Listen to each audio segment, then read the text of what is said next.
हाँ, hi guys. आपको एक अपडेट देना था। अपडेट इस रिगार्डिंग था कि मैंने 2022-23 की जो एक आरटीए रिप्लाई लगाई थी और उसका रिप्लाई आया है आज ही। मतलब 23/9/2024 को है और ये मैंने 30/24 को लगाई थी। तो इसमें क्या था, मैंने कुछ क्वेश्चंस पूछे थे, वो 2022-23 को रेफरेंस लेके पूछे थे। उसका रीज़न ये था कि मैं जानना चाह रहा था कि अगर इस बार कट ऑफ डाउन जाती है तो कितनी जाती है, क्योंकि number of candidate OBC general में अलग अलग है। और लास्ट टाइम तो क्या है ना कि जो वैकेंसीज़ थी वो डिफरेंट थी, तो कैंडिडेट्स के जो रैंक्स थी वो भी अलग अलग थी। बट इस बार जो नंबर ऑफ़ एब्सेंट है वो ज़्यादा है और वैकेंसी भी ज़्यादा है। तो यहाँ ना मैंने 2022-23 को लेके जो कुछ क्वेश्चन पूछे थे उसमें ये था कि फ़र्स्ट क्वेश्चन था नंबर ऑफ़ वैकेंसीज़ कितनी थी जो रिक्रूटमेंट में आई थी। तो उसका रिप्लाई में तो इन्होंने क्या किया, पूरा मेरे को नोटिफिकेशन ही चिपका दिया कि सर आप नोटिफिकेशन को रेफ़र कर लीजिए। फिर जो मेरा सेकंड क्वेश्चन था number of candidate absent in mains DV. तो 2022-23 में जो टोटल वैकेंसी आई थी वो आई थी 353 आई थी फाइनल रिक्रूटमेंट के अंदर। पर जो वैकेंसी बढ़ के हुई थी ना वो हो गई थी 385। ये भी मैंने एक आरटीआई का रेफ़र करके उसको पेस्ट किया साथ में, ताकि कंपैरिजन करने में दिक्कत नहीं हो या समझने में दिक्कत नहीं हो। अब तो इसमें ना जो जनरल कैटेगरी की वैकेंसी बढ़ी है और एसटी की भी वैकेंसी बढ़ी थी। जहाँ जनरल की यहाँ पे आप देखो, जैसे ये 353 है, जनरल की यहाँ पे थी इनिशियली 145 थी, वो 164 हो गई है। ओबीसी की नहीं बढ़ी है, 95 की 95। एससी की भी सेम रही है और इवन एससी की 25 से 23 हो गई थी, पर एसटी की 53 से 70 हो गई थी और ओवरऑल वैकेंसी 385 हो गई थी, जिसकी वजह से भी कुछ, पर इसका ओबीसी पे ज़्यादा फ़र्क नहीं पड़ा है, दूसरी कैटेगरी जनरल और उन पे फ़र्क पड़ा। तो कंपैरिजन इसलिए ज़रूरी था कि फर्स्ट क्वेश्चन मैंने ये पूछा था कि नंबर ऑफ़ सेकंड क्वेश्चन ये था कि number of candidate absent in mains DV.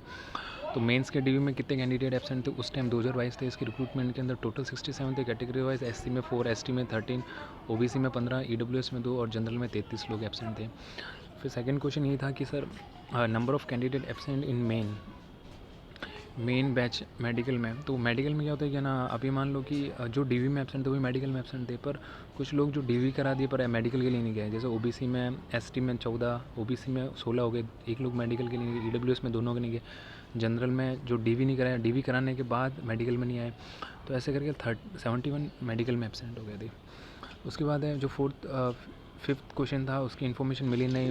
Fourth question का भी इन्होंने जवाब दिया नहीं। और फिफ्थ क्वेश्चन कहते हैं number of candidate selected in waiting list 1 SPAJ 2022-23। अब देखो ये क्वेश्चन बहुत ही इंपॉर्टेंट है इस बार वाले बच्चों के लिए, क्योंकि कैंडिडेट्स के लिए ये ज़्यादा ज़रूरी है कि सर फर्स्ट वेटिंग लिस्ट में जो कट ऑफ गई थी ना वो गई थी 0.25 से 1.5 नीचे आ गई थी फर्स्ट वेटिंग लिस्ट के अंदर। मतलब 67.25 थी, वहाँ से वो टूट के 65.75 पे आ गई थी।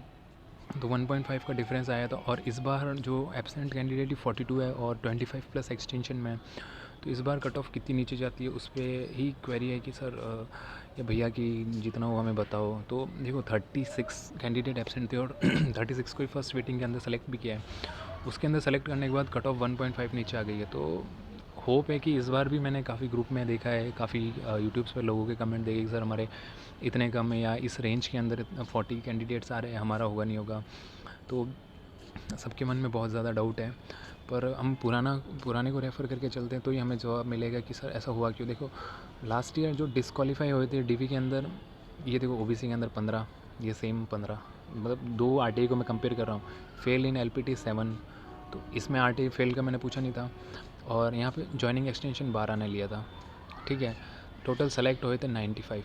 अब आप मान के चलो, सारी हाइपोथेटिकल सिचुएशन भी लें ना हम, 15/7 और ओबीसी एक्सटेंशन वालों ने किसी ने ज्वाइन ही नहीं किया, तो अभी 34 कैंडिडेट्स ही होते हैं जो 95 के बाद भी ज्वाइन नहीं किए। पर यहाँ पे हुआ ये कि सेलेक्ट इन्होंने 36 किए हैं फर्स्ट। और ओवरऑल दोनों वेटिंग लिस्ट के अंदर, तो मैंने एक पुरानी आरटी के रिप्लाई कर, उन्होंने ओबीसी में 51 लोगों को वेटिंग के अंदर सेलेक्ट किया। तो होता क्या है ना, बहुत बार क्या ना, शायद बैंक ऑन द स्पॉट भी वैकेंसी को अप एंड डाउन कर देता है। अगर उनको मैन पावर की ज़्यादा ज़रूरत है तो शायद वो वेटिंग लिस्ट में ज़्यादा लोगों को सेलेक्ट कर लेते हैं कैटेगरी वाइज भी। तो चांसेस रहते हैं कि शायद जहाँ उनको 40 जनों की ज़रूरत है वहाँ उनको 45 को बुलाते हो, क्योंकि उनको फिर ये लगता है कि शायद हम 45 को कॉल करेंगे तो 40 तो आएंगे ही आएंगे। तो इस वजह से भी जो डेटा होता है वो फिर हमें उस अकॉर्डिंग मिलता है। तो हमारा सेटिस्फेक्शन न्यूज़ ये है कि लास्ट ईयर 36 बंदे सेलेक्ट हुए थे 1.5 तक। और 51 टोटल सेलेक्ट हुए थे ओबीसी के अंदर 2 मार्क्स नीचे जाने पर डाउन। तो इस बार ऑफिशियली 42 है, 45 के आसपास तो एब्सेंट है।